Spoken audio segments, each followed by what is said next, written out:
Hello, welcome to another Retro Chat. Today with Drathy, the creator of Wayward, which is what we'll be mainly talking about today. He is the lead dev and possibly solo dev, I'm guessing. Behind, no, not solo dev. No. He's the lead dev on the project. It's a game that's currently in early access right now. It's been in early access for a few years and is still regularly receiving content updates. You can check that out at waywardgame.com, of course. But yeah, would you like to introduce yourself and just a quick intro about you and your game? Yeah, so I'm a professional web developer. Wayward, obviously the game in question here is a wilderness survival uh, roguelike, and it's kind of like a hobby or passion project for me. But yeah, I think that's what I'm best known for. So we'll just go with that. I see. So how have you published a lot of other games as well? I've done a few game jams, a few failed game jams as well. I have tons of projects that are dead and will never see the light of day, like Mm. probably most developers. Most game devs have stuff like that, like just a giant graveyard of things. Yeah, there is like bits and pieces here and there, but I think yeah, for all intents and purposes, Wayward is the one. Only one that I can really say is worth looking at, I guess. Wow, harsh. I'm sure that you got some good experience from that though. Some came across some good ideas through doing a lot of game jams, right? Even if you weren't super proud of like any individual product. Yeah, for sure. Yeah. Yeah, I mean like it's great. I would love to do that again, but it's I always have like this thing in the back of my mind that's like, "Oh, well, you have a successful game already. You should and a successful game that's not finished, you should probably just work on that." It's always like in the back of my mind, right? I do like give myself a break sometimes and do other things, but because I have a full-time job, like it's my time is like very limited as well. So, I kind of just try to focus, even though I get super distracted a lot of the time.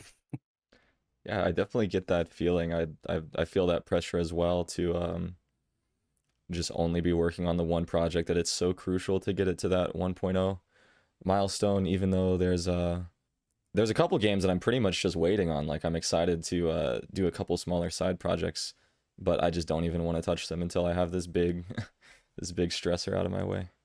It's Yeah, tough, I but it's mean, nice when you do get this. The times that I have stepped away and taken a bit of a break and done something on the side, it's very refreshing when you come back to the main project. yeah, but then you come back and want to like refactor the whole game. That's true. Okay, and then that is a cycle of like constant refactoring. Have you fallen into a lot of refactoring over the years with Wayward? I try not to do any refactoring. I leave that to the other developers that care more about that kind of thing. Um, I see. my role is kind of, and I should go back to when you said lead developer. I don't know if I, yeah, I don't know. I would consider myself a lead developer anymore. I don't know. More of like, I'm more More of of like like a designer manager? maybe. Oh, designer. Like, yeah, I don't know. Like, obviously I code and do code, Yeah. but for the bigger systems and the bigger parts of the game, um, I don't really touch that stuff all that much unless I'm fixing bugs and stuff like that.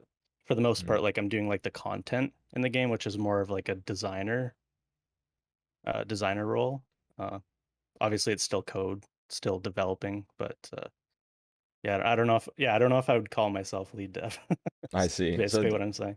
has has the team dynamics sort of shifted over time? Did you start out by yourself or have you had, well, I guess first of all, I'd like to know the size of your team now, but yeah, what has that been like over the years? Because you have been working on this game for a good 6 years or so, right? Actually, it started way back in 2011. Yeah, or I guess just released in Uh, early access for about yeah, six yeah, years. 2016 is when it was put on Steam. Yeah. Yeah, I mean, early on, it started with just me. Yeah, it was solo, and then I got my girlfriend to help with some of the art, so it wasn't like so programmer arty. And then that evolved into kind of like a full team. When we went to Steam, I kind of got I kind of like thought, okay, this could actually be something. So that's when I got, some friends together and started taking it more seriously. And so we have two programmers, well, three if you include me, which we kind of already discussed. And then we have an artist, who is my girlfriend. We have like a composer like for music, but he's Hmm. not like he's only like we kind of like hire him as we need to kind of thing. He's not like Yeah. always there. We kind of contract that out. So it's pretty much the four of us kind of working part time as a hobby project on this. Very cool. Very cool. Are you happy that you've moved into a role where you're not really so much the lead programmer? Yeah, I think so. Like even though like I can program, I would say I'm not. Uh, I definitely have like I don't know if you're familiar with like imposter syndrome. Yeah. Yeah. Yeah, Of yeah. course. So Yeah. like I feel like yeah, I feel like I'm kind of an imposter in like a development, specifically with like game design. Mm. Or game development, I should say. Obviously, because I'm a web developer, that's kind of less of what I feel an imposter towards. But yeah, as soon as you put me into like a game development kind of position, especially because like this is done from scratch. Like if I was using an Yeah. engine, it'd be a completely different thing, right? It's just because this is like, all from scratch. Well, for the most part, all from scratch. Save for a few frameworks and that kind of thing. But what was the question? I was just asking about how your team has changed over time. You Oh, pretty much right. Yeah. covered it, Yes. Yeah. yeah. But I mean, hey, Yeah. feel free to share whatever.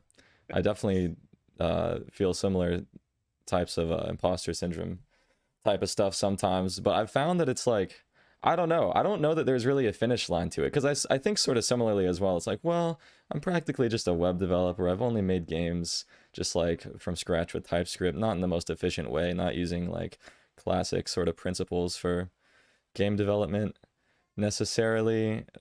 And then, but I don't know. I think if I went and made a game in Unity right now, then I'd think like, well, yeah, I did that, but there's this other thing I haven't done. Other game development. I guess like one milestone was just release a game. Another milestone was like participate in a game jam. But something makes me think that my like my brain's always just gonna find another reason that's like, well, not a real game developer, really. But I mean, yeah, Yeah. I think shipping a product that players love is uh, pretty much more of a qualification than anything. And you've achieved that. You have how many? Let's see. On Steam, you have 940 reviews total, 84% which of positive. Do you have an idea of how many players total have played the game? Played the game. Yeah, or I I guess purchased it or however. Yeah, I'm trying to think if I have that information. Actually, yes, I do. I do have. See, this is kind of gets confusing though, because I know there's like NDAs for like the Steam side of things for Oh, like okay. the revenue and stuff like that. But um, people break that all the time. I don't think it's like a big deal to be Don't I mean honest. don't But share anything you're not comfortable sharing. It's I just wanted people to have an idea of how many people have already no, played but it no, I think you're in the onto early something access. there. If I think you're onto something there because I think if I say how many players do I have, it's it's not technically how many people bought it, right? I Hey think I Drathy, how can much skirt money that have real. you made exactly down to the penny from Steam? Uh, Um, for that I won't answer that, but I would say if you go to like Steam DB or something like that where it shows like the true, true. estimates, The resources for this dude just exist those online as well. those are pretty accurate. So just saying if anybody wants. So I think we have like uh, I don't know exact numbers, but I think it was like over 85,000, I think. So a lot of people. Do you find a lot of satisfaction out of that just in just knowing that that many people have enjoyed your game and most of them liked it? Well, enjoyed in Well, I quotes. say most of them have played the game Yeah, and well, or all those people have played the game, most of them have enjoyed it, I should say.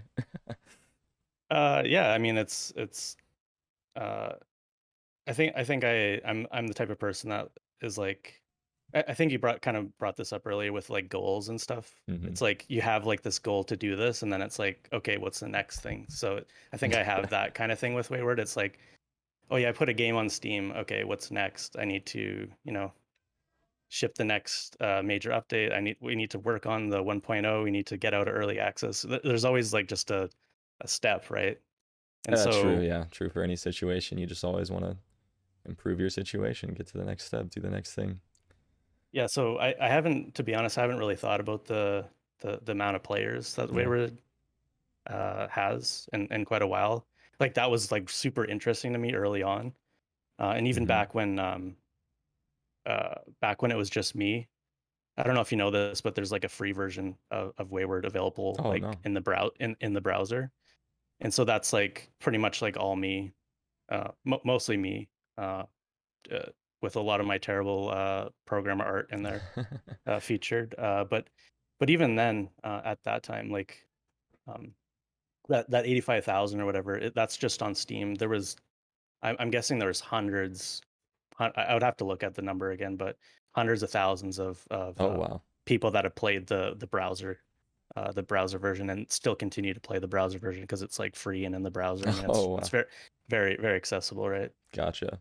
Yeah, yeah, that's cool. So that came a lot earlier before you started working on the desktop version.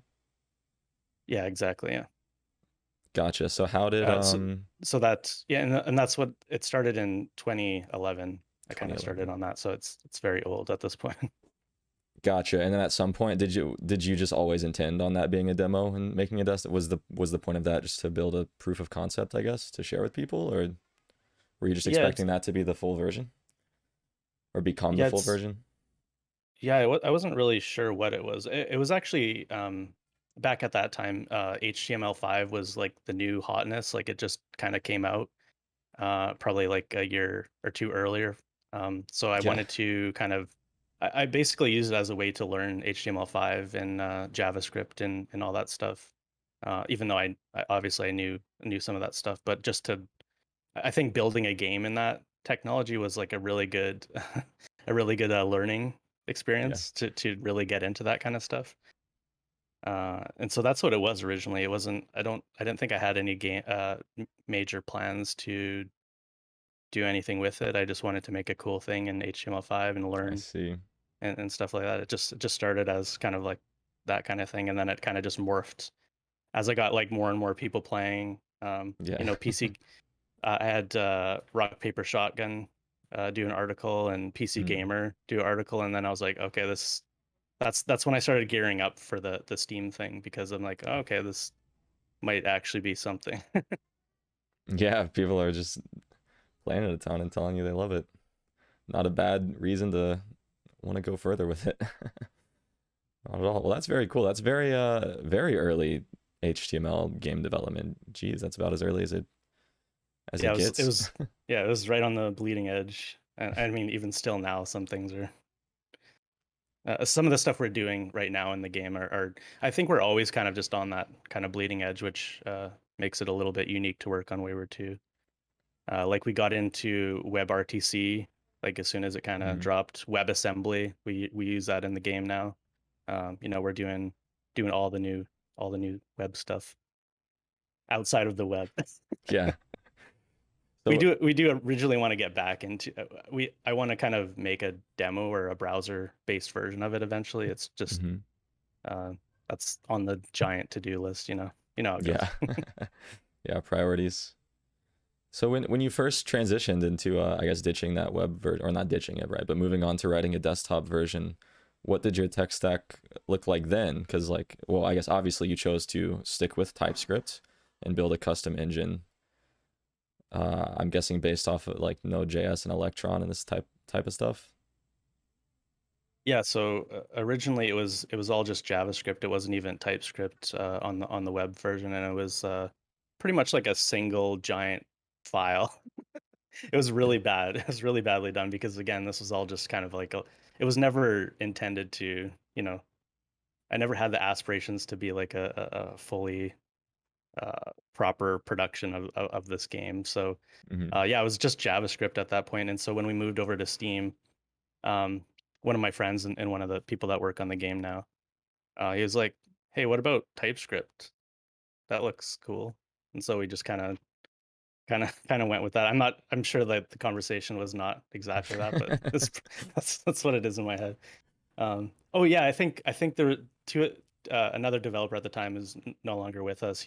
They were like, "I hate JavaScript. This is terrible. There's no type checking or anything like that." And so like I think that was the initial conversation about that. Good Let's do advice. JavaScript with type checking, which honestly is like so much better for working with other people, right? Hmm. Um, it just allows you to have much better code maintenance, which is obviously important when you're in a team working with other people. For sure. No, agree for sure. Well, I'd love to talk a little bit about the actual design of your game. It's a pretty unique concept. I can't say that I've played anything exactly like it. I kind of doubt anything exactly like it exists, but the way that I would describe it to someone, if I was trying to describe it in like 2 sentences, is that it is like classic survival sandbox, like Minecraft inspired type of game, but you move around on a tile grid and it's turn based, like Pokemon Mystery Dungeon. And if you haven't played Pokemon Mystery Dungeon, then I don't know how to explain the game to you. But how did you originally come up with this format? So yeah, originally, I mean, you brought up Minecraft, which I mean, it's obviously just going to be uh 2D Minecraft clone. You know, I get those get those comments all the time. Not actually not so much anymore. I think at the time, especially when it came out on Steam, it was quite unique. But now, I mean, games game survival games with like pixel graphics, I mean, that's just it's no longer Minecraft clone Yeah, it's anymore. a So genre at at least this point. I don't get those comments anymore. But yeah, at the time I was really into roguelikes and Hmm. some of the more traditional roguelikes, and so that's where you see that influence of like the turn-based grid-based stuff. And I was also into Minecraft at the time and things like Dwarf Fortress, so I kind of wanted to kind of combine all these different things into one and see if I could get away with it. I didn't see any. The only other survival roguelike that kind of exists out there is well, actually there's probably two, but there's one called Cataclysm Dark Days Ahead, or CDDA for short, and another one is Unreal World.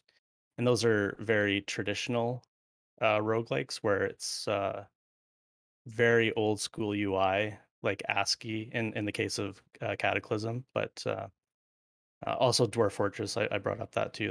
Yeah, That's super old school as well. So I wanted to take that and kind of like modernize it, make it more, move it more towards like the Minecraft side of things. Uh, and that so that's where you get like that influence from Minecraft, obviously. yeah. Yeah, and at the time that was my idea. I wanted to like merge or mesh all these kind of genres together, and obviously now it's like pretty common. It's a lot more common now. Well, I still consider the game unique just for the turn-based aspect alone. It's pretty interesting. Did you always have the multiplayer like from the start? Was that always part of the plan? No, we that was one of the things I'm like we're never doing multiplayer, never. And Wow. then so this is where the one to program this is where the programmers come in. So like I could never do multiplayer, but he can do multiplayer. So that's why I would not consider myself the another reason why I don't consider myself the lead developer. I think if anything, he's the lead developer for putting multiplayer into the game. And he spent like a lot of work on that, and obviously we still continue to work on that. Um, but yeah, in the back end, it uses web RTC and WebSockets, falls back to WebSockets, and it uses Steam networking. Like he does all that stuff, and luckily I don't have to ever deal with a lot of it. But yeah, it was never planned to do multiplayer. It was kind of a little bit shoehorned in, but I mean that's like a lot of things. I think with Wayward is they're just shoehorned in when we get an idea. We just like try to make it try to make it work. Yeah. So I mean, what also interests me is the multiplayer in relation to the turn-based aspect. There's a couple different settings that you let the user decide, I guess the host of a lobby decide how they want the multiplayer to work. I'm not even sure I fully understand all the different options, but essentially some of them are more forgiving and less real time than others, but they're all kind of real time in a way because the game, if you stand there and your buddy's running around doing things, I believe the game still ticks for you. But yeah, what was it like? What was it like introducing multiplayer in regard to the turn-based mechanic? Was that tough to figure out? Yeah, so I mean that was also one of the reasons why I thought it would never happen is because like how do you make a turn-based game multiplayer? And so the answer turned out was, well, you don't make it turn-based. You don't, because I was thinking when I was originally thinking of it, I was like, okay, you're gonna make a turn and then you're gonna wait for your buddy to make a turn, and okay, we're gonna have 32 people all waiting for turn. Like Oh, it's not really gonna work. But I know some games have tried to do something. I can't remember the name offhand. There's like a really retro. There's a retro MMO that kind of does like turn-based stuff, but I don't know if I yeah. I don't think it really looked into worked it. out though. It just you can't do Yeah, the multiplayer I can't remember the name of it, but turn-based. I think Everybody keeps I, trying it, but it's to no avail. yeah. And so yeah, so there's two main options. There's something called simulated turns, which is the game is completely paused as it is in single player until a player moves. So the any player doing an action or moving causes the ticks to happen, and these ticks are done in kind of a real time manner. If and that's the other option is real time, just ticks just happen Yeah. as you go. Um, and so the simulated turn based mode is really good for like 2 to 3 players, especially when you're like starting out, where everybody can just like sit still and like learn everything. Mm, But as soon as you get like more and more people, that I mean, it just becomes real time at that point. So I see. Right. So if you had three people all doing simulated and they're just running around super fast, it doesn't even make much of a yeah, difference, I guess. it's yeah, it's real time at that point. Yeah. Interesting, interesting. Yeah, I could see how just so many the turn based just makes it so complex in a lot of ways. But I'm guessing that's probably a large portion of why you have the audience that you do is that your game fills a niche that maybe others don't. Uh, I mean, I guess also the super hardcore, the difficulty aspect of it to some degree. I mean, what do you think it is that I guess when you think about the target audience of your game, what are you thinking? I mean, when I started, I thought it would be just like traditional roguelike players, but people that really love ASCII and like no UI and stuff like that's what I thought I was going for, right? Mm-hmm. But as I found out, there's a lot of people that like games like Stardew Valley and Terraria, and like these more casual, survival games, or not, I guess not really survival in the case of Stardew Valley, but I think because of the art in our game, it kind of, I think the art in our game makes it look more casual than it is. So it brings in a lot of Yeah, people that, a lot more casual players, and I mean, I would hope that like some of those uh, you know casual players at least have like some kind of experience with like older games, so it's not so jarring of an experience. But I mean, a lot of the negative reviews, and I'm not blaming the negative reviews on people playing Stardew Valley and coming to the game and thinking it's going to be the same, but a lot of them are to that point. So I think, I think the audience is probably somewhere in the middle of those two extremes, if I were to say yeah, like just on average, right? yeah, yeah. It makes sense. I mean, people lump games together like that. I mean, like if you're browsing Steam and you see something that's pixely and claims to be survival, sandbox, multiplayer, it's like you already have an idea of what that is before you read a single sentence about the game, for sure. So, have you had to, well, I guess not had to, but have you changed your vision for the design of the game at all based off of the feedback you've gotten from the more casual players or the more just the not fans of roguelikes? Has that shifted at all over time, or are you just kind of sticking with the original vision 100%? Yeah, so yeah, it's kind of a tough thing because we have to, at this point, we have to kind of cater to a lot of different players. And so I would love to like further the end game and put more and more content in, but we also have to keep in mind that, we also, want to help new players and less experienced players, and more players that aren't familiar with roguelikes and more really deep games. Uh, I use the word deep instead of complex because people people don't like to use the word complex with in terms of game design, but I mean it is a complex game. I'm not gonna lie. There's too much. There's Right. too much going on, but uh, yeah, it's a tough balancing act between those two things, right? We want to do things like tutorials, and there's like a starter quest that's kind of like super wordy. Nobody's gonna read it. I mean, very few people like go through it because it's just too much text, right?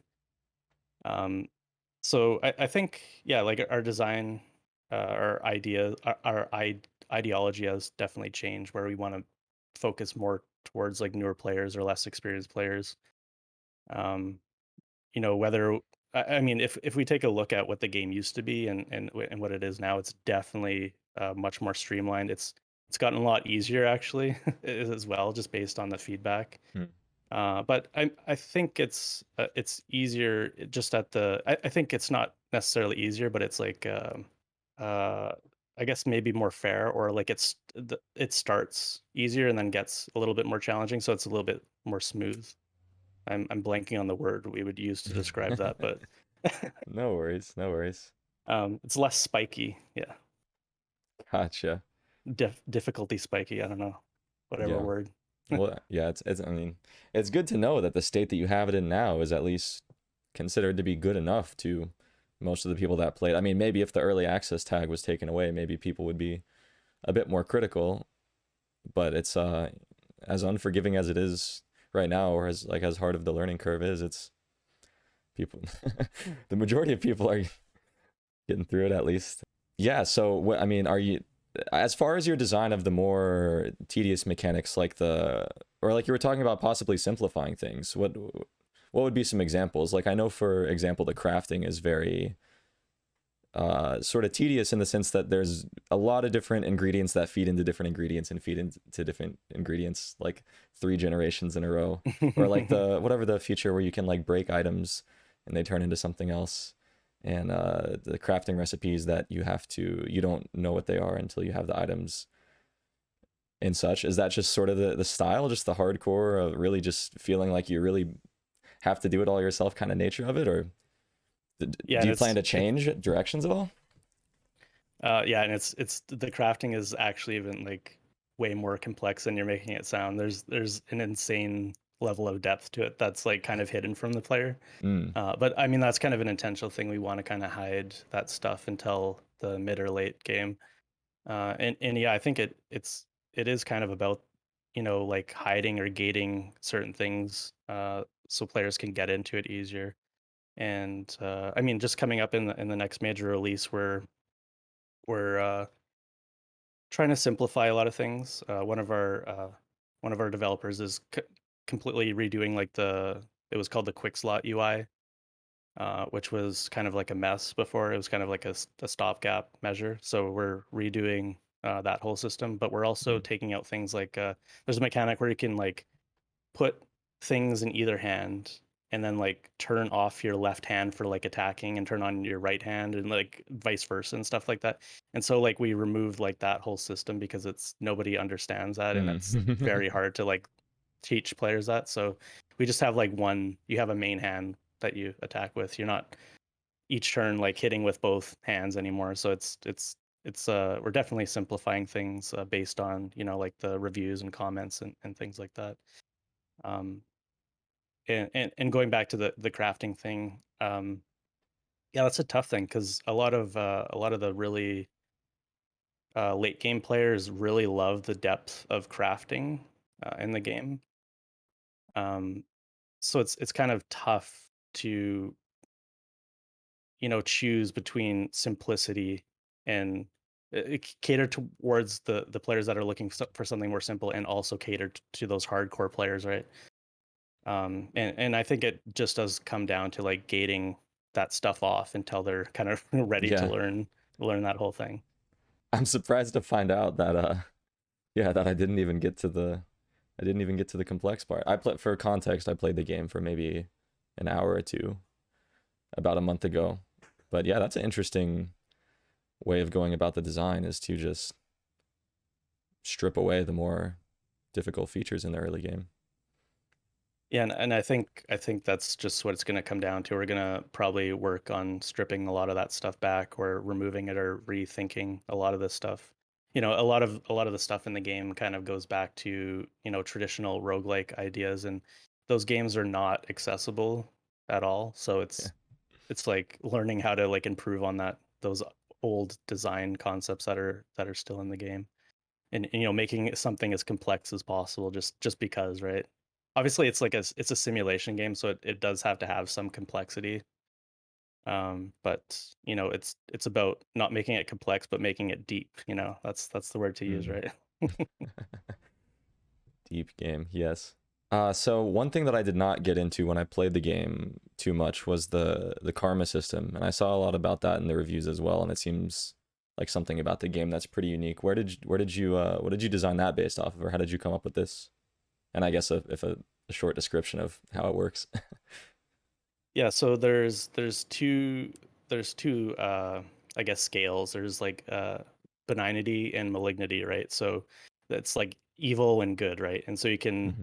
do a lot of good things, which reduces your evilness, or you could do a bunch of evilness, which reduces your goodness, right? So there are two different scales that can work independently. So you can do they kind of get averaged together, right? So there are two different values that get averaged Hmm. together to give you your reputation. And I think originally this came out a couple years after the game came out on Steam, and we needed a way to I guess the concept, the idea behind it, and it could be flawed. I mean, it is flawed in certain ways, but we've tried to address a lot of the flaws with a system like this. But the initial idea was to allow the player to tweak the difficulty to their liking without having a difficulty slider in the game, right? We wanted it to be Mm-hmm. an in-game thing that would dictate the difficulty of the game. So if you want the game to be really easy, you're going to go with farming and planting seeds, and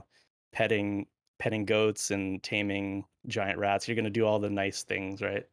But if you want to get the game a little bit harder, you can go and go and train your combat skills and kill bunny rabbits and destroy the earth and set the forest on fire and stuff like that.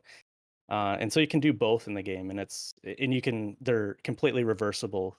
So if you want to go burn down a forest, then you can go and later, raise a bunch of bats or something like that, or a bunch of slimes or something, and make your game a little bit easier down the road, and vice versa, obviously. That's So fun. Yeah, then that gives the hardcore roguelike players a chance to do a challenge run. Challenge run. Yeah, you could even have like achievements for doing certain things with horrible morality or align whatever mhm. whatever the word is. Reputation, yeah, Reputation. reputation. We just call it reputation, yeah. And I guess it was kind of a throwback to games like Ultima that had like Oh. virtue systems, and so there was kind of karma. I mean, I'm a huge Ultima Online player way back in the Mm. day, and I still play it every once in a while. But yeah, I kind of and you'll see if you played Ultima, or Ultima Online specifically, you'll see like a huge amount of references in the design and just like the game in general to Wayward. But yeah, I think it was kind of a reference to that as well, the karma or virtue system in Ultima games.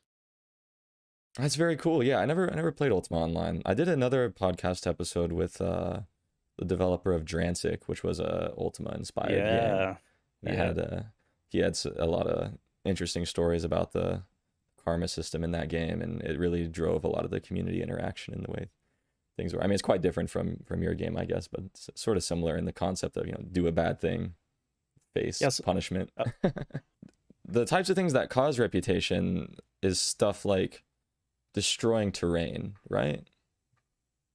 uh, yeah, And to a certain extent. So like if you chop down trees and mine rocks and stuff like that, so those are like destructive elements. So those decrease your reputation. what it seemed like from when I played is that essentially it incentivizes you to not play in the style that some people play other sandbox games, where they go mine 30 rocks or they go chop down 30 trees. in bulk and then go place them all and build their house in bulk and that sort of thing. Is that a style of gameplay that you wanted to discourage intentionally, or is that just like a side effect? Yeah, so that's I think I brought up the flaws before, and so those are some of the flaws that we'd consider, right? We're we're messing with people's like innate knowledge when it comes to like survival games, right? Where you punch trees and you hit rocks and you build a house. That's what you do. And I mean, if you're going to go into Wayward doing that, there's many problems with that scenario in Wayward. Number one, yeah, it's gonna hurt your reputation to do that. But number two, it's an incredible amount of work to actually build like something in Wayward. It's much more Wayward isn't really realistic, but it's much more realistic than other games in the genre where it's, Hmm. I mean, if you want to make a wall, you're gonna have to chop down a tree. You're gonna have to, carry that wall. Like you're gonna have to, Yeah, it's gonna you, tick every time you take a step. yeah, it's a lot of work. So yeah, we're definitely messing with players' expectations there for sure. Yeah, Um, and I don't know if it's I don't know if it's I don't know if it was intentional, but it kind of just came to be how it was. I don't know. It's just kind of a conversion of those two mechanics that kind of created this really hard scenario if you want to yeah, try to do that in the game.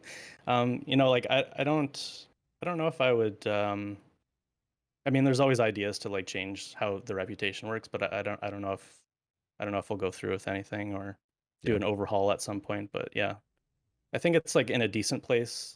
Just I think there's a lot of misconceptions with it, and I think this comes down to like gating that. I don't think new players should even see what reputation is or know that it exists because it really doesn't actually impact all that much like early on in the game. But players die and then they're like, oh, it's because of the reputation. There's a monster. There's a giant rat came out and killed me. It's because I chopped a tree down. Well, no, those it's not why. Like the game is just hard, Yeah. regardless of how the reputation works, right? So they always just want to blame something, and so that's also a flaw. I think a major flaw with that kind of thing. Gotcha. Do you ever think about making the settings more configurable to be able to tone that stuff down, or just making like a baby mode, casual mode? Baby mode, yeah, yeah. So there is a casual mode in the casual mode. Oh, okay. It disables all hostile creatures basically, or it disables the creatures from chasing after you and being hostile towards you. There's also a custom game mode that allows you to tweak the reputation, turn your good factor all the way up, your benignity all the way up, right? Yeah.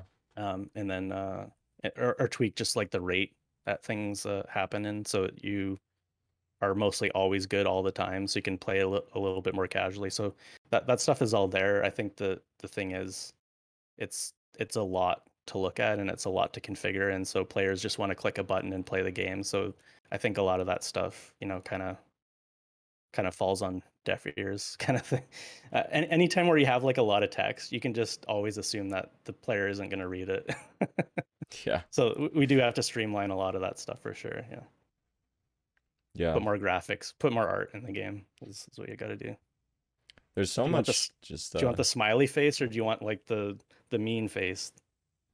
yeah. Yeah, it's well, it's good that you're slowly chipping away at those things and improving the user experience bit by bit, because I mean that's the main thing that you want to see out of an early access project is just consistent progress more than anything. It's I think as long as you don't just flatline and stop working on the game, people are going to be happy with these consistent improvements.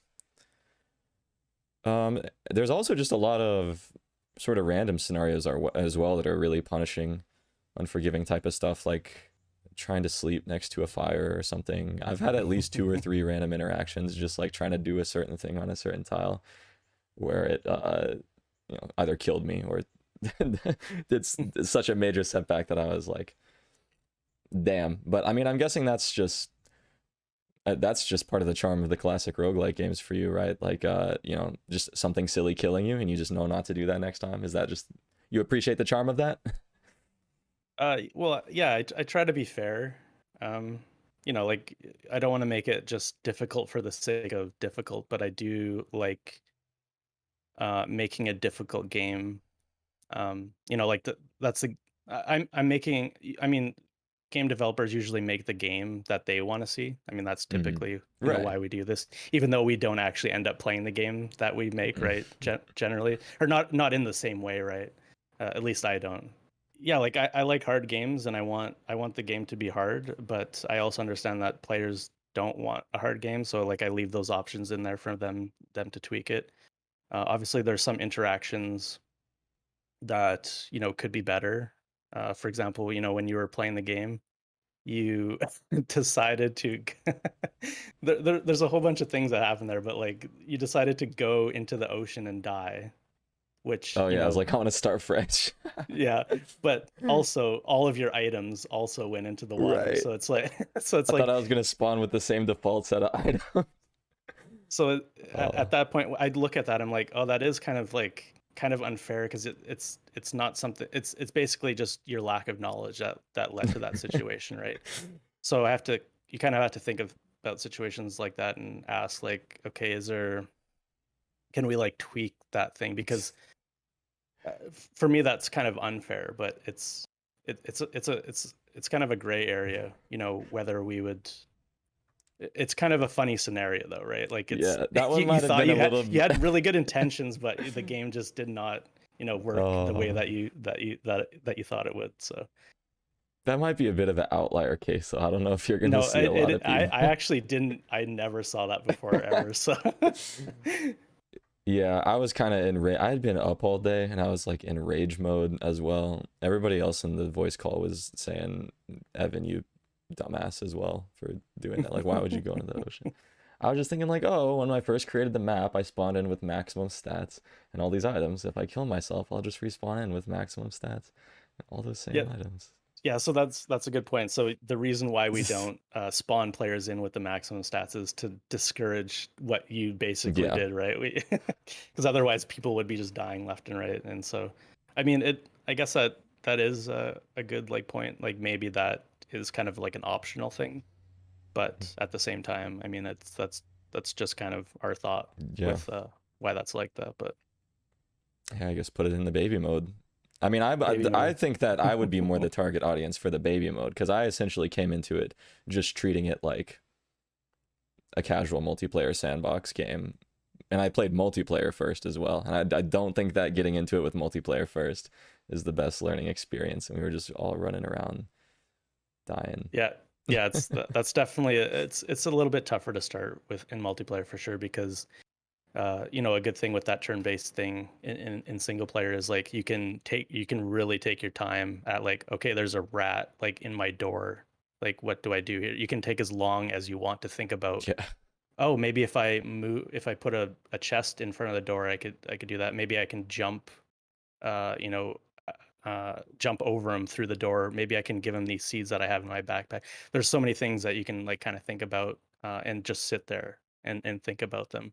But Yeah. in a multiplayer setting, that rat's just coming in and wrecking your face, right? Like you don't have Pretty much, yeah. I mean, yeah. what was the hardest for me more than anything was just like the constant pressure of like, oh, the clock is ticking. Every action that I don't do something is a turn loss because my idiot teammates are just running around and doing nothing.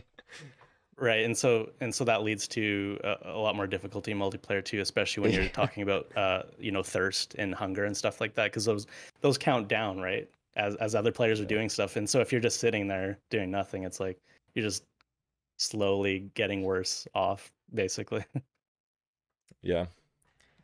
I was asking you about the some of the more like random interactions and the hardcore like use the wrong item, kill you type of stuff, and I was curious, or you said that it wasn't necessarily just for the doing it for the sake of having something difficult or something that randomly kills you. Is it more like in the immersion sense, like you want people to think logically, like in the same sense as if it were real life?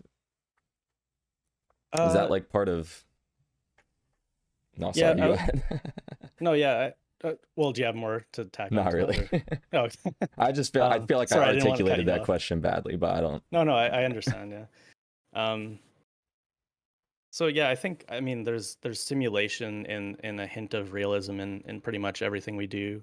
We try to think of things logically, whether or not the player also has that same sense of logic is another question. Sometimes the things we do in the game seem nonsensical to some people. So I mean, I think that's a matter of perspective. But besides all that, like we want to have a mushroom in the game that is poisonous, and if you eat it, you will lose 4 health. Now you could have 3 health left, and that will kill you.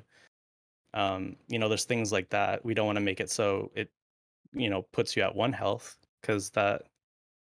I mean, that's always like a question, right? When it comes to game design, do you want to put in those artificial uh well, we'll just say baby mode. That's Yeah. to me that's like a total baby mode kind of thing, right? Like you can't have the player like invincible. I don't really feel like making I don't have any interest in making a game like that, but that is a question. Some games would do that where they either warn you that, oh, you're gonna eat a poisonous mushroom and kill yourself. Do you want to eat that? Uh, I don't really have. I want them to learn by doing. Essentially, I want them to learn from their failures. And so, I mean, you can tie that back to like real life and reality all you want, but I guess that's the crux of it, right? Yeah. Is yeah, you want to have some sense of risk in the game for sure. Like that's the kind of games that I like the best is when there's like a risk involved, right? And then just like the discovery or learning of that. Okay, now I know that this mushroom is poisonous. I'm not going to eat this mushroom anymore. But oh, there's another type of mushroom. Maybe that one is good, or maybe it's bad too. But I mean, that's up for you to like learn and discover, obviously. Yeah. Yeah. Yeah. It just makes me wonder if like maybe the game will develop like a roleplay community or that type of thing, just because there will be people that appreciate those little details that you don't really see in you see, because it's less simplified than most of the sandbox games on the market. Um, Yeah, role play. That's an old school thing too. yeah, have you seen Speaking, any of spe that already? I mean, I guess I haven't really asked you too much about your community and uh, that yeah, sort of thing. I don't think I've seen role play. I don't think that's like a big thing anymore. But I mean, way back in the day, I mean, that was a huge thing, right? That's when people had like less games than they do now and wanted to add other games into other games. So Oh, I think role playing in general is kind of like dying out. But yeah, I don't think I've seen that in Wayward, at least that not that I know about. But maybe it's that would be interesting. I think if the game was bigger, there would definitely be that because there's you know the because like things like Gary's mod and Minecraft are so huge. There's giant role playing communities there. I think it's just a yeah. matter of how big your audience is. Yeah, it may have died out a bit over the years in like the traditional like MMO like online multiplayer game sort of sense. But I don't know, you see a lot of things that have just come up in the past few years and stuff that is sort of like that that's really popular like VR chat for example, that type of thing. It's kind of the same, people Yeah, put on a persona. I mean like in that, yeah, like Minecraft like you mentioned, of course. and GT. Yeah, I GTA. should have mentioned GTA. Yeah, I mean like that has a huge. Yeah, actually, okay. Let me go back. That's not true. I It's think. just different. It's different. Yeah, It's it's different it's it's types of different. games. Yeah. So what sort of engagement do you get with your community? I know you do streams where you advertise them on Steam and stuff and try to get a bunch of people online. I don't know if you have like Discord or message boards where you engage. Like you talk about getting feedback and stuff. I don't. How do you engage with your community and how do they engage with each other? Yeah, so I think the biggest place right now is Discord. Way back in the day, it was IRC. I'm not even on IRC anymore, but that's something that has also kind of changed and become different over time. But like I get feedback from social media. I'm on all the platforms, email, Discord, Steam forums, Steam chat. I have a bunch of uh, Steam friends that are just players of Wayward. Yeah. Like I allow anybody to friend me on there and chat with me, but I'm able to do that because it's a little bit smaller of a game, right? It's a little Yeah. bit niche. I have the opportunity to do things like that and actually engage with everybody and chat and Discord and stuff like that. But yeah, pretty much anywhere. Yeah. What are the events Uh, like? Events in terms of like Yeah, just like I stuff that I do with the community, or yeah, it seemed like you hosted some sort of like regular gathering or something. oh right, yeah. So the multiplayer meetups, yeah, I haven't done those in a while just because I've been busy IRL, but yeah, I want to get back into that, especially now that we have a new major release coming out. I kind of want to use that to kind of test the game a little bit before we do the launch. But Yeah. uh, yeah, those are fun. It's still relatively small, pretty niche thing. I think the most we got on was like 20 some players. I'm not sure, 25, I think, something like that. Just all in one in one worlds kind of thing. Yeah, that's So fun it though. seems it seems really small, but like for Wayward, that's like that's crazy.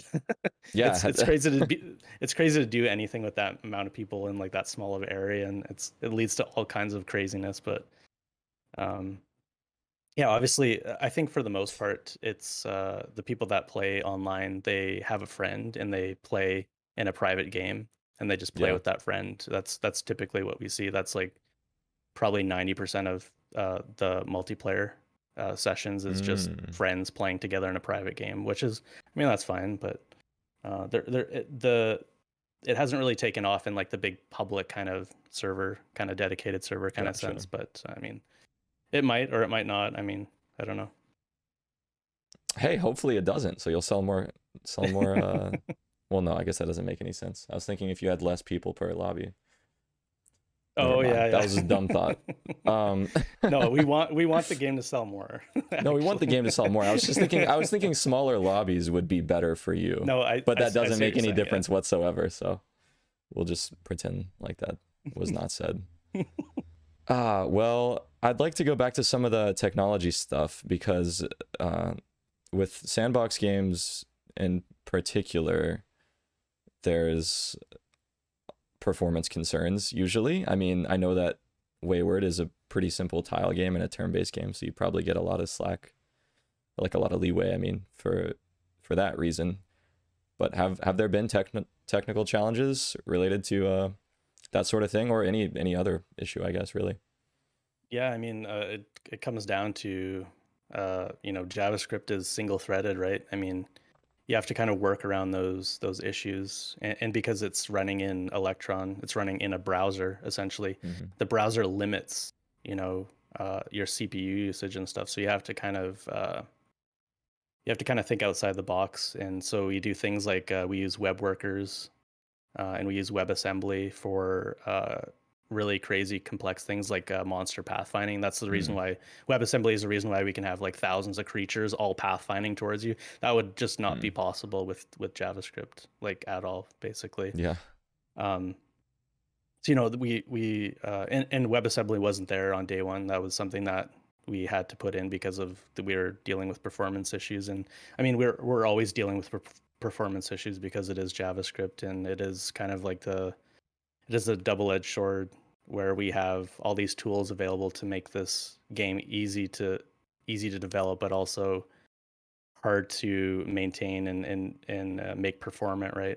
We have to use a bunch of weird arcane stuff that's like not documented, and Yeah. like there's all that kind of crazy stuff, right?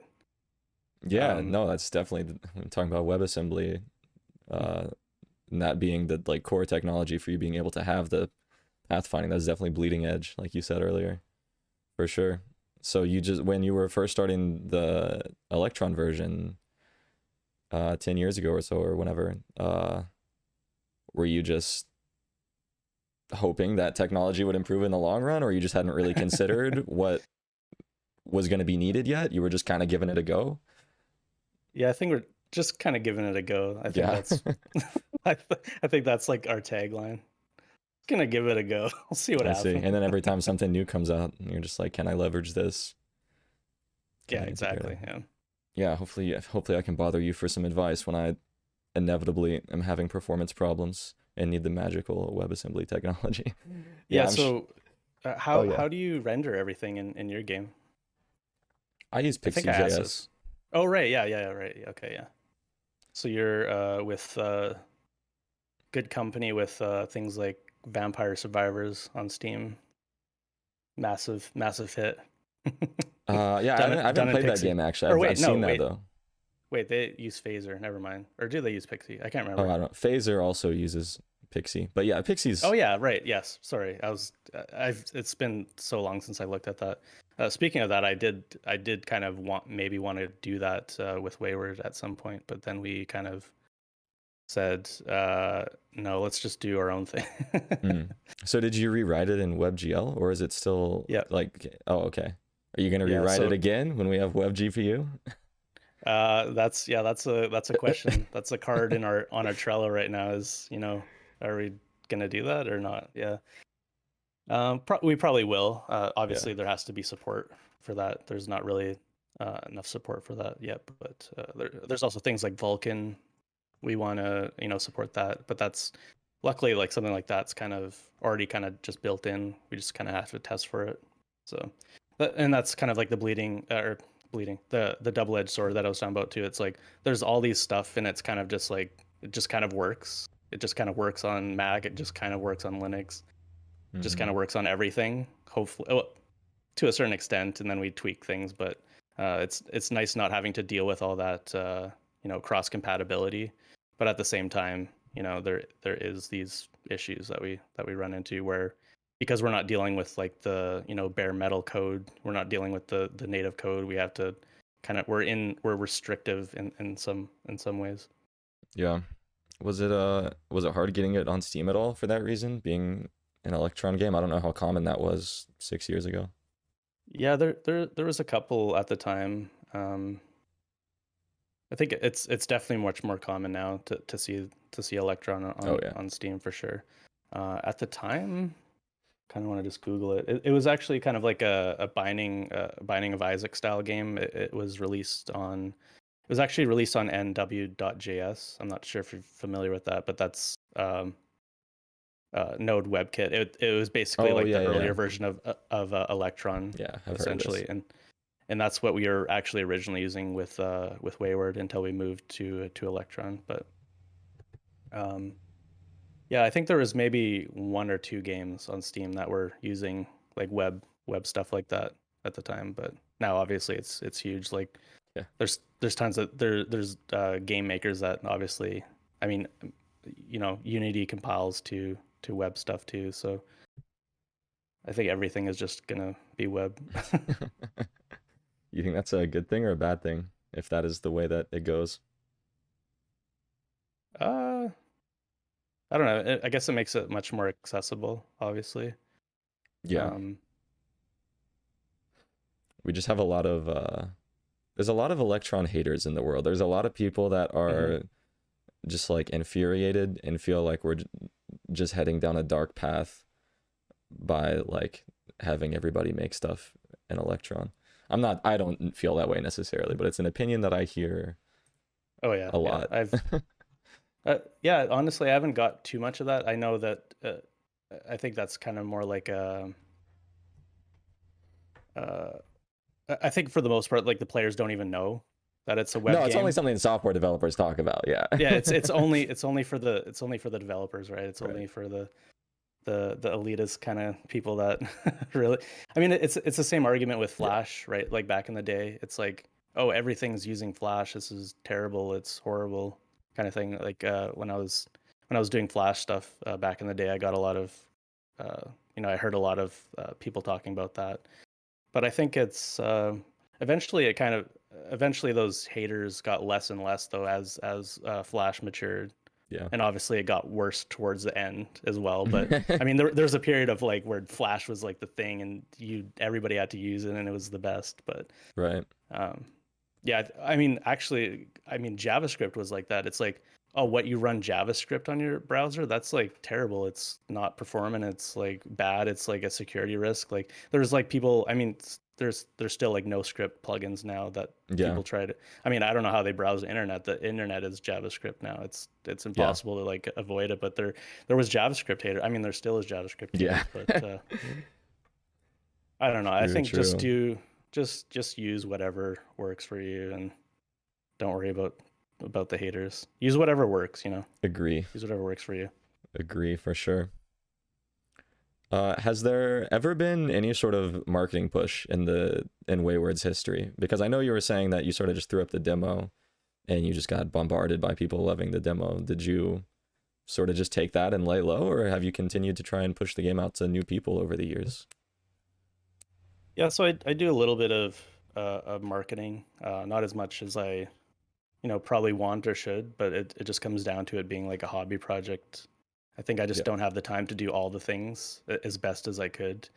Obviously, when it was released on Steam, that was a big push. I contacted hundreds of people. When I'm talking about like when it was first released as an early access on Steam, there was tons of big YouTubers that actually covered it. That was really nice. And over the years, there's been bigger people that have covered it. Splattercat. I don't know if you're familiar with Splattercat, but he keeps featuring Wayward, which is always nice when I go look at my sales for the week or whatever when he does a Oh new yeah, yeah. video. That's awesome. um, I think I mean, it's still kind of word of mouth. I do lots of social media. I guess some devs don't even do the social media side of things. So like I'm doing some things, but maybe not as much as I should. And I think I'm kind of just waiting in the back of my mind. I'm like, it's not really ready yet. I want it to be like perfect, you know, whatever perfect is. I don't know what perfect is, but I want it to be like really, really good. And I think that's going to be the 1.0. And that's when I'm going to do like I'm going to buy a bunch of ads and do all that stuff. Um, yeah, and I'm not comfortable with it yet, I guess, doing like a giant push, if that makes sense. Yeah, yeah, that makes a lot of sense. I mean, I feel similarly about RetroMMO. I'm just not gonna put it on Steam until it has way, way, way more content and higher level of polish because I don't want to risk getting a lot of negative reviews very early on before the game is even ready to show. And yeah, similarly, the wider that you go out in your player base, like you have the people that love the niche the most and they find you. The farther you go out from that, the people are going to be more and more critical, and you really hate to have the most critical people playing your game Mm. until like you want to get your game as polished as you can for those people.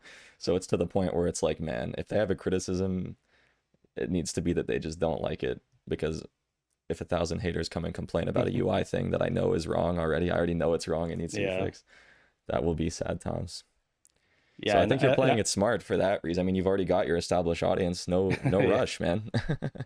Yeah, and I was lucky too, like because I had a following, um, you know, before the Steam thing. I don't know if you're familiar with Greenlight, Steam Greenlight. Yeah. I had a big enough audience with that browser version that I got to the top, 100 or whatever, and it was actually greenlit.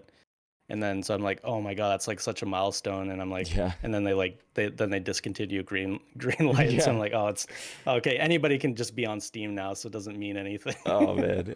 It used to be like a select few. Oh man, you got on Steam. Oh man, your game's huge. Yeah, I had kind of Does forgotten about that, but I remember like when like indie games that I liked would be trying to be on Greenlight and get on Steam. I was just like so hyped. I was like, oh, please get greenlit, please get greenlit. We got to see this game happen. It's like a big deal. Yeah, and in the release for Wayward, I mean, that's like the most stressful thing probably I've ever done. I was like just shaking. And I still Yeah. kind of get that way. Like every major release, I'm like, oh my God, are we gonna like corrupt like thousands of players' games with this somehow, like some way, like, and luckily we haven't had anything like too game breaking, but it's always Yeah. just so nerve wracking. Yeah. And it is because of that. Going back to that like insecurity, like this is not good. I'm releasing something that's like not what I want, but it's like enough, and it's like, yeah, before I do like the big marketing push, I want it to be like, 1.0 out of early access kind of thing. Yeah. Then I have nothing to hide behind, right? Right. I can't be like it's just early access, even though I don't do that. But So I guess my last prepared question for you would be, what does exiting early access look like? I mean, what, as far as like, what are your goals as the main things that you want to achieve before you can get out of early access? And then, then just from then on, what's the long-term plans here? Yeah, I think there's a couple kind of sorry, there's a couple of milestones we want to kind of get through. Um, probably the biggest one is kind of going back to our conversation of like that new player experience. We want to have some kind of system in place, and we kind of decided we kind of like how you know Minecraft reference. Wayward's a Minecraft clone, but we want to take something from something that works with in Minecraft called their advancements system, where it kind of uh, it's not like a tutorial, but it's kind of a tutorial. It makes players follow like a linear path of like learning the different systems in the game, which I think Wayward really needs for new players. Yeah. Something that's like not incredibly like text based and something that they won't read, but something that kind of guides them. Because a lot of players like a really linear thing, and Wayward is not linear at all. So it's we kind of have to have that system in place for those players to kind of feel comfortable and learn in if they want. Obviously, uh, that's I'm only talking to the more casual audience. The hardcore players are not gonna touch it probably, but we want to do things like that before the release. We want to add dungeons in before the or on the major or on the 1.0 release. We want to do Steam achievements and Steam trading cards, and all those good things that help actually sell the game, which will be really nice, and it will also be just part of that marketing push. Is like, oh, it has achievements, and that's the common thing that we get all the time. Where's the Steam achievements? Where's the Steam achievements? But yeah, things like that. So some end game kind of content and just kind of polishing that new player experience. Also controller support. Yeah. I think Oh those wow. three yeah, those three things are the main things we want to do I before we can't do our imagine how I'm gonna control all the UI with the I don't know. controller. I don't know. Gotcha. Do you have long-term plans for other games that you want to build or things like that? I mean, you mentioned it's a hobby thing for you as well. Are you trying to go full time with the game dev later down the road?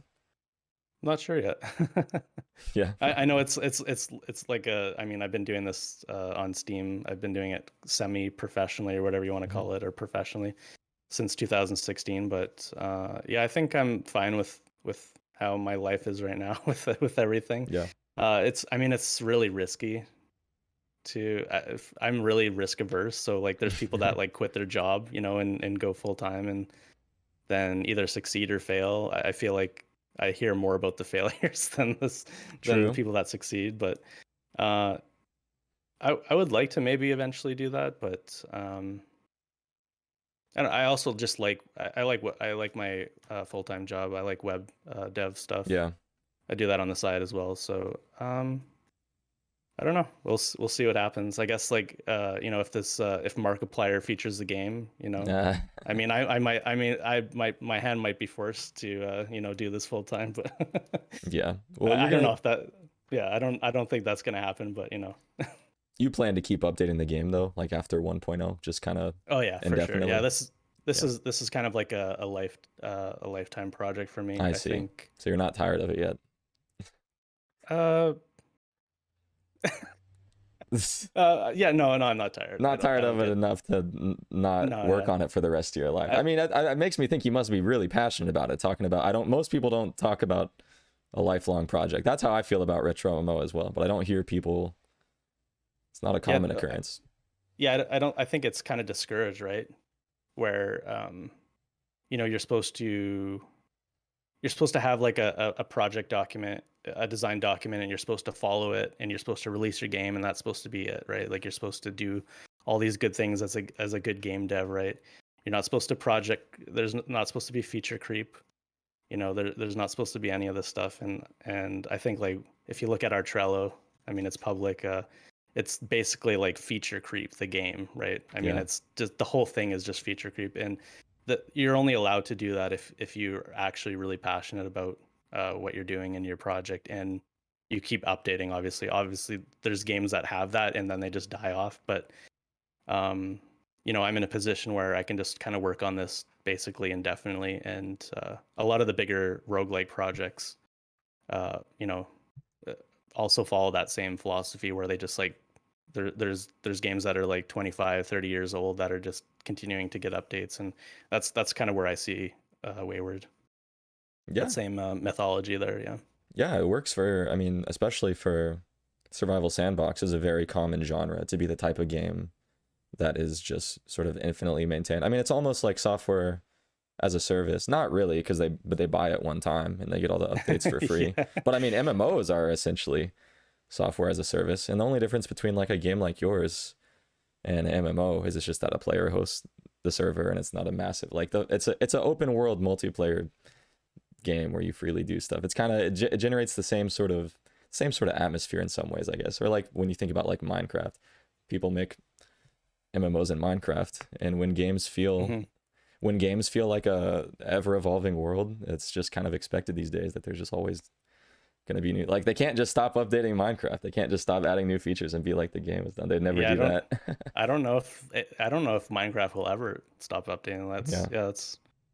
That's kind of crazy to think about because like that's not really yeah, and it goes back to games as a service kind of thing. And I mean, you brought up I mean, I think you brought up the fact that they only pay for Wayward once. Yeah. So I mean, maybe there's, down the road there's DLC in the Yeah. future, things like that. But yeah, definitely I'm gonna have microtransactions and horse armor and like all those, like all that kind of stuff in it. Not really though. I mean, if it was going to be purely cosmetic, it's fine. Uh, if anything, I would leverage the Steam inventory for that. I know it's Mm, uh, obviously people off of Steam aren't going to have that experience, but I really love like economies like that and player driven economies. That's really, really interesting to me. Obviously, there is a monetization component to that, which would be beneficial for Wayward, but just beside the fact, I really love the idea of like people trading like Wayward items outside of like the game, like yeah. this meta, trading community where like it changes like the cosmetic stuff. I find that stuff really interesting. And if we were to ever do something like that, we would not sell the stuff in game. It would just be drops, free drops kind of thing. Um, I'm Oh, yeah, I don't like the idea of monetizing the game like that. Feels kind of weird to me. So I don't know if yeah. we'll ever do DLC, to be honest either. But I think we'll just keep updating the game for free, and then think about if we need money, then think about some other way to do that. But yeah, I'm pretty I'm pretty set on the fact that yeah, it's we're not gonna do any microtransactions or stuff. It's Gotcha. crazy stuff like that. Oh, that's great. That's great news for the players. It's the greatest deal there is. One time, get it all forever.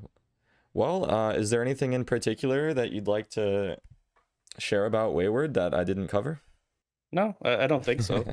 Hopefully this was interesting or something. I Very, don't know very, if yeah. yeah. Um, yeah. So actually, I was gonna ask you how long does your game take to like compile? Because I know like how big is your game in TypeScript? Hmm. So when I'm my new code base, the rebuild is not that bad. It's maybe like less than 2 minutes. My old engine that I'm soon ditching is worse. It's like 7 or 8 minutes. And before I switched from Webpack to ES Build, it was like 20 minutes. So Oh wow. Okay. the game jumped from like 3 minutes to 20 minutes overnight because we released an update that just had like a ton of map data, more than we had ever had before. And Oh, so it's trying to take all that and try to compile it and figure it out. Okay, yeah. yeah, so just, yeah, just through a bit of data, and not that much data. We're talking like maybe like 10 to 15 small tiled maps, JSON files. But yeah, ES Build seems to handle it fine. I don't think that I'm gonna have to worry too much about my build process. I mean, locally on my machine, when I'm deving, it's really fast. It's faster than Heroku. It's probably less than 60 seconds. Okay. That's kind of about So what we're dealing with too. But I mean, Wayward is getting so huge now. It's we're just kind of yeah, pushing that up and up and up as we develop it.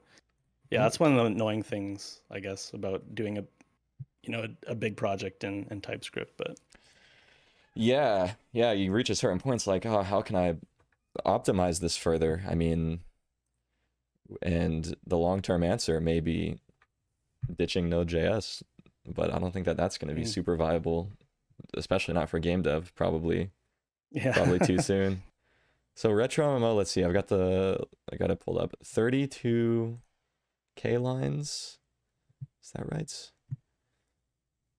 32K lines of TypeScript code. Yeah, and this is in my rebuild of the game, which is only about 80% the way caught up to what is in production. Do you know offhand, like if yeah, I'm sure you have more than 32K lines, if I had Oh to yeah. guess. I'm gonna guess like maybe 200K, but Yeah. it's kind of a rough thing because we have item definitions, which I mean each item definition can be like 50 lines, right? It's all done in the code right now. We don't have like a UI for the items or anything like that Mm-hmm. to build those, so it's all just definition files. So like and also the translations, that's a huge file, Oh yeah. or huge amount of translation stuff. So I mean, there's things like that. So I think it was 200K, but I don't know anymore. I'd have to redo it or look at that. But yeah, Gotcha. it's getting to the point where it's kind of getting annoying with like the compiling times. But yeah, we'll have to figure that out.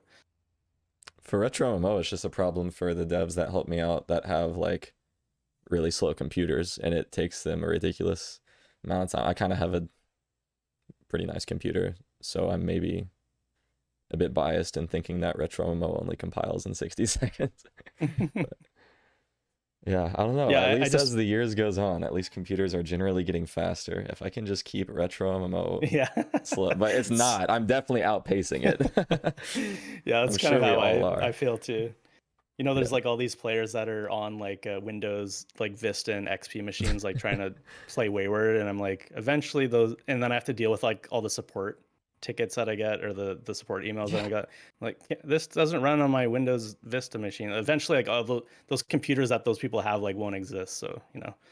But yeah, it's also the same thing. We're also going more bleeding edge and doing crazier things with the game, so that uh, it's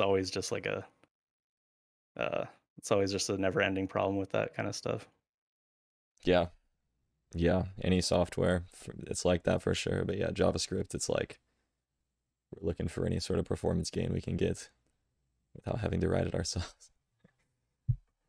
So Libraries can't keep up. are you enemies with RetroMMO.com?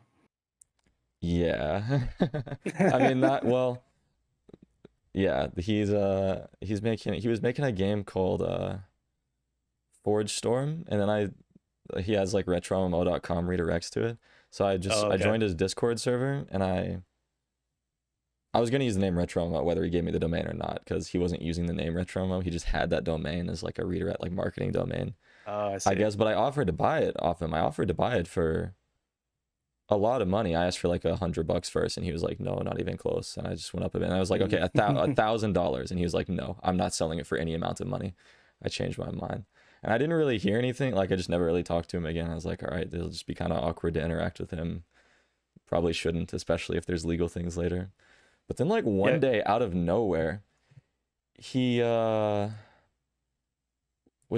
he found out that I trademarked Retro MMO. He found out that I trademarked Retro MMO just as a name for not RetroMMO.com, but just the name of Okay. my Yeah. Yeah. game. And he was furious. And he's like sending me pings. He's like tagging me in his Discord server and stuff. And he's just like, oh, he was so angry. And he was like trying to accuse me of other stuff, which I guess I won't get into now. But yeah, Yeah. I don't know. He ended up apologizing a bit, so I guess we're not necessarily enemies, but haven't I wouldn't say we're chums. We haven't had the nicest experience with each other so far. Yeah. I was kind of wondering that. It just kind of popped in my head. Um, or I was Yeah. looking at I typed in, it's probably a cardinal sin, but I typed in RetroMMO.com and saw like what was Yeah, going on. I definitely would like to have that domain, but I'm not too worried about it because if you Google retro MMO, I'm the first result, and I Yeah. feel Yeah. like that's Exactly. what's That's what's most important. I have playretrommo.com too, like with no hyphen, because if you need to say it out loud, it's kind of annoying to say like retro-mmo.com out loud if you're like Hmm. talking to someone in an elevator. But yeah, Yeah, I don't think I would even if he came back to me and he was like, "Yo, I'll sell it to you for $1,000." I think I'd be like, "No, now my money's better spent on $1,000 of graphics commissions than a yeah, yeah. domain for a domain when I'm already first search result." Yeah, I had a similar experience where this was at the time before the Steam release of Wayward. It was just right before the Steam release of Wayward, and somebody, pretty popular game dev, put out an announcement saying they were making a game, or they were releasing a game called Wayward, Mm, and I was like, what? Like, if you Googled Wayward, you would my game would come up. yeah. So I sent him an email, and he was like mad about it. Like, why why would you be mad at me? You're the one that didn't Google this name beforehand, right? And so he eventually changed the game name to Wayward Souls, but that was kind of like a similar interaction where like, um yeah, similar to like naming kind of thing. And yeah, I would not recommend anybody name their game like a word, an English word, because now like I have to do tons of SEO stuff because of that. I mean, it's a nightmare. Never name your game like a word, an English word. The worst idea ever, because somebody else is just going to use that word in combination with other English words, or just also just call Yeah. it their game name Wayward or whatever Yeah. the case is. So Definitely kind more of a similar situation. definitely more competition in the search results. I think you do pretty well though. I was looking at your stream the other day and you were doing some testing and there was like you were googling Wayward or Wayward game or something. There was one search result that came before you, some other game with Wayward. You were still like the number 2 or something like that. Very close to the top. Oh yeah, and yeah. So another game is coming out here called Wayward Strand, I believe, and so like that one is I think at the top of the results right now, just because obviously it's a newer game. It's Ah, you yes. know it's coming out, The so I mean strand obviously type Wayward. the Strand type, yeah, that was the joke at the time, yeah. Um, Wait, other people so made that joke too? What you're saying? Or you're talking about no, me? Oh, you made okay. that joke. I thought the way you said that, I thought that you were saying like, oh, everybody's already made that. Like that was the joke of the century. Okay. No, yeah, I As think if that was that you was in the. chat. No, it Yeah, was, yeah. yeah. I thought you were telling me I wasn't the first one. I was like, no No, no, way no, someone else came up no, with no, that. no. That was my You're prize. That no, was you're unique. Yeah, you're completely unique and awesome. ah. Well, very cool stuff going on with Wayward. I guess we can go ahead and wrap up here. I will urge everyone to check out Wayward at waywardgame.com or, Google for it for the Steam page and just be sure that you don't click on the wrong one. Drathy No, streams on not Wayward Souls. Twitch. Yeah, not Wayward Souls, not Wayward Strands. You stream on Twitches, right? Is your username just Drathy, like it is Yeah, on just screen? Drathy. Yeah. Awesome. Yeah, Drathy does. He does dev streams, and I think you said you stream the community events when you do that as well. So Yep. that's cool. Drathy has a good stream playlist for his music. There's a lot of overlap between his stream playlist and mine, the old Super Nintendo RPG soundtracks. No, yeah, that's why I was so like it was so weird like seeing you talk about like Tiled and Dranzik. It's like there's so much like similarities like between us and like making like there's just like so many, Yeah. right? I It's just try to weird. latch on to whatever is like every person I've had as a guest on the podcast. There's at least some aspect of it that's related to what I do. Like Tiled is a tool I use. Wayward is a game made with a similar tech stack. Dransic is a MMO. I don't know. Sprider's Resource is like a de facto resource for pixel art. My game's a pixel art game, so I try to have a diverse knowledge of the founding fathers of the retro MMO. Yeah, it's really interesting hearing about your game. Really, sounds like you're really on top of it with the technological side of it as well. But yeah, thank you again for coming on, Drathy. Thank you all the people who joined us live as well on twitch.tv/RetroMMO. And of course, thank you to Covalence, the web dev school that I attended that began my programming career. We'll cut it here. Thanks, guys. See ya. Peace.